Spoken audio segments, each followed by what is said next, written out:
2 மாசத்துல டெலிவரி இருக்கு. அதுக்கு முன்னாடி எதனா ஒரு மூவி பார்த்துடலாம். ஏன்னா அதுக்கப்புறம் 1 வருஷம் ஆகலாம், 1.5 வருஷம் ஆகுமா என்னன்னு தெரியாது. ட்ராவலே எங்கேயும் பண்ண முடியாது. ஸோ லாஸ்ட்டாக ஒரு மூவி பார்க்கலான்னு சொல்லிட்டு எல்ஐக்கே தான் போனோம். பார்த்தோம், சூப்பராக தான் இருந்துச்சு. ஒன் டைம் பார்க்கலாம் அவ்வளோதான். அதுக்கப்புறம் பார்த்தீங்கன்னா கொஞ்சம் ஸ்நாக்ஸ்லாம் சாப்பிட்டுட்டு வீட்டுக்கு கிளம்பிட்டு நெக்ஸ்ட் டே மார்னிங் வந்து நான் மஸ்கிட்டோ நெட் வந்து 2 ஆர்டர் பண்ணேன். ஒன்று அம்மா வீட்டுக்கும், ஒன்று எனக்கும். இது வந்து ஒரு 3 மாதம் முன்னாடியே நான் ஆர்டர் பண்ணிட்டேன்.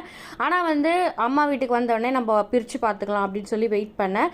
இந்த கலர் வந்து அம்மா கேட்டாங்க, பிளாக் கலர், இது எனக்கு ஓகே அப்படின்னு. எனக்கு இந்த கலர் நான் வாங்கிக்கிட்டேன். நான் எந்த மாதிரியே வாங்கட்டுமான்னு கேட்டேன். அம்மா வேண்டாம், எனக்கு குழந்தை வச்சிருக்கவ நீ தான் இந்த மாதிரி அழகாக வாங்கிக்கோ அப்படின்னாங்க. சரி ஓகேன்னு சொல்லிட்டு இது வந்து அப்படியே ஹஸ்பண்ட் ஊருக்கு கிளம்புறாரு. கொடுத்து விடுறதுக்கு முன்னாடி உங்களுக்கு காமிச்சிடலாம், அங்கே போய் அவர் போட்டுப்பார். நம்ம வந்து அம்மா வீட்டில் மட்டும் போடுறத மட்டும் நான் காட்டுறேன். வீட்டில் வந்து போகும்போதே, சென்னைக்கு போகும்போதே அவரை வந்து அதை ஃபிட் பண்ணி வச்சுறேன்னு சொல்லிட்டாரு. சரி ஃபஸ்ட்டு வந்து அம்மா வீட்டில் வந்து போடுற மாதிரி காட்டிடலாம் உங்களுக்கு அப்படின்னு. ஸோ இது கொஞ்சம் கஷ்டமாக இருந்துச்சு. ஏன்னா அம்மாவோட வீடு ரொம்ப ஹைட் அதிகம், பண்ணக்கூடாதுன்னு சொல்லிட்டாங்க. அதனால் ஹஸ்பண்டை வர வச்சு பண்ணிட்டோம். ஸோ இந்த 2 ப்ராடக்ட்டும் மீஷோவில் தான் வாங்கினேன். அமேசான் லிங்க் இருந்தால் கூட நான் வந்து டேக் பண்ணுறேன், வேணுன்றவங்க செக் பண்ணி பாருங்கள். இந்த வீடியோ பிடிச்சிருந்தா மறக்காமல் லைக் பண்ணி சப்ஸ்கிரைப் பண்ணுங்கள்.